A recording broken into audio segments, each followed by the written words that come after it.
Naam, yang pertama Kumaila menjadi terkenal. Itu sudah biasa Pak ya. Orang kalau sudah berani aneh-aneh pasti terkenal. Siapa yang tidak kenal Musodik ngaku Nabi? Siapa yang nggak kenal Lia Eden ngaku Malaikat Jibril? Ada Sayuti juga, ada Tukimin juga. Jadi biasa orang menjadi terkenal. Mungkin sebelumnya kan nggak terkenal, walaupun mentereng sekali hafal Quran dari kecil. Tetapi saran saja kepada Mas Adi Armando, kalau mau memprofiling seseorang itu mengerti, mendalami di bidang agama, apalagi sampai kepada mau mempertanyakan kembali tafsir, itu mestinya itu profilingnya jangan sekolah SD, SMP, SMA, jangan. Mestinya itu setidaknya mondok di sini gitu loh. Saya mau ajari cara profiling yang benar itu. Ya belajar agama di sini, ngaji kitab tafsir ini, ngaji kitab itu. Biar nanti ketika kita membahasakan, mengkritik, itu setidaknya nggak terlalu menggelitik. Nah, kalau orang sekolahnya SD, belajar agamanya di SD, belajar agamanya di SMP, di SMA, terus mau mengkritik tafsir ulama. Satu ya itu satu. Karena yang kedua ngeri sekali. Kita fokus yang pertama dulu. Terus belajar tafsirnya di kuliah gitu. Jurusan tafsir misalnya. Kayaknya ya itu mungkin bukan sebuah dikotomi, cuma biasa-biasanya itu kalau di profiling orang-orang itu biar keren itu ya dia mondok gitulah ya. Walaupun bagi saya nggak apa-apa nggak mondok, yang penting alim kan begitu. Mengajak umat Islam untuk mempertanyakan kembali apa benar kalau babi itu haram. Itu Pak Armando. Kalau memang hanya mempertanyakan apa benar, berarti orang goblok, bodoh sekali. Dia nggak tahu kebenaran itu, nggak tahu sehingga masih nanya apa benar. Karena keharaman babi itu maklumun minad-din bid-darurah. Masuk kepada sesuatu yang semua orang muslim tahu. Ini kok orang muslim masih nanya, apa benar? Haramnya babi itu sama dengan wajibnya sholat. Yang mengingkari itu kafir. Kamu tanya kepada siapapun orang Islam yang nggak tahu kalau babi itu haram, yaitu mungkin i'tidzar, dimaafkan kalau dia baru masuk Islam 2 hari, atau dia tinggal di tempat yang nggak dengar Islam sama sekali. Kalau tinggal di tempat yang banyak orang Islam di situ, tidak diampuni kebodohannya itu, kalau bodoh di masalah ini. Artinya dia itu karena bodoh. Kalau nolak, jahadah, orang nolak wajibnya sholat itu kafir, murtad, nggak ditawar-tawar itu. Mau menafsirkan ulang kok malah babi haram dipertanyakan kebenarannya.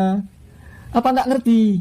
Kalau menolak keharaman babi, bukan menolak tafsiran ulama Pak Armando, menolak isi Al-Quran. Karena dalam Al-Qurannya itu jelas, hurrimat alaikumul maitatu waddamu wa lahmul khinzir, diharamkan. Itu bukan tafsiran ulama Pak Armando, itu Al-Qurannya begitu. Gak ada istilah, gak ada satupun orang yang berakal, yang muslim, mau yang goblok, kecuali lebih goblok dari gobloknya itu, yang masih bertanya-tanya babi haram apa enggak.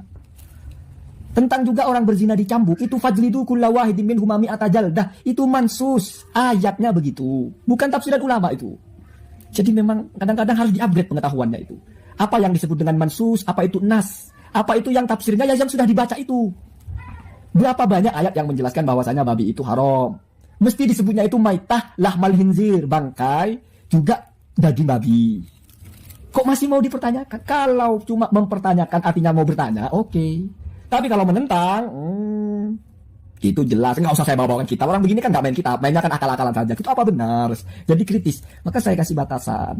Tukang parkir mengkritik rumusan spesialis jantung, itu bukan kritik Pak. Itu gila. Tukang parkir, tukang tambal ban, mengkritik teorinya penerbangan pesawat, itu bukan kritik Pak, itu gila. Gila itu. Dan hanya diterima oleh orang yang sama-sama gila. Sama-sama nggak ngerti. Kalau orang mengerti Islam itu, bukan mengkritik Pak kalau mempertanyakan keharaman babi itu. Apa benar babi diharamkan? Karena dia nggak ngerti. Mana yang ijtihadi ulama, yang mana ulama memahami secara ijtihadi sehingga muncul ikhtilaf, mana yang bukan. Babi haram itu tidak ada ikhtilaf. Zina dicambuk 100 kali tidak ada ikhtilaf. Itu mansus Pak. Ayatnya sudah begitu. Tidak perlu kita bicara kod yudilalah, don yudilah. Karena orang ini kan nggak ngerti seperti itu. Bukan domainnya. Makanya saya masih menghukumi bertanya itu mungkin karena bodoh, tidak tahu itu. Bukan mempertanyakan dalam artian menolak. Ya kalau cuma mempertanyakan kan namanya bertanya. Ya, jadi begitu Pak Armando ya. Tolonglah katanya berpikir cerdas, berlogika. Logika itu ada juga kelas-kelasnya. Kalau Anda bertanya misalnya apakah orang punya wudhu nyentuh istrinya itu benar-benar batal dalam Al-Quran, itu masih boleh begitu. Kenapa? Karena ayatnya misalnya aula mastumun nisa itu tidak ada ittifaq, tidak bisa diterjemahkan dengan satu terjemahan itu menyentuh. Ada yang memaknai itu bersetubuh atau berjima sehingga yang batal itu berjima. Ada yang memaknai itu berarti menyentuh dengan syahwat. Itu dhanniyud dilalah namanya. Itu majalnya ijtihad. Boleh dipertanyakan dalilnya apa, pendekatannya apa. Kalau keharaman babi itu bukan majal ijtihad. Kalau dalam sholat Pak Armando, kewajiban sholat duhur itu bukan dari fikih, itu dari Quran, itu bukan. Jadi ngertilah fikih itu apa sih? Fikih itu ijtihadi. Haramnya babi bukan dari fikih, bukan ijtihadi, itu sudah qot'i seperti itu. Nggak pernah ada ikhtilaf ulama dalam masalah itu. Jadi cirinya, kalau hukum itu masih ada pendapat ulama yang berbeda-beda, berarti bukan qot'i. Berarti itu dhonni, tidak boleh saling menyalahkan selama sama-sama punya modal. Bukan tukang tambal ban menyalahkan profesor. Kalau sudah tidak ada ikhtilaf, sudah ajma'atil ummah al-Muhammadiyah, dari yang bodohnya, yang alimnya, ulamanya, dari zaman ke zaman sudah ijma' itu halal atau itu haram, maka apanya yang mau dipertanyakan? Mempertanyakan keharaman babi sama dengan mempertanyakan keharaman mencuri, keharaman membunuh, keharaman berzina. Karena itu satu makom.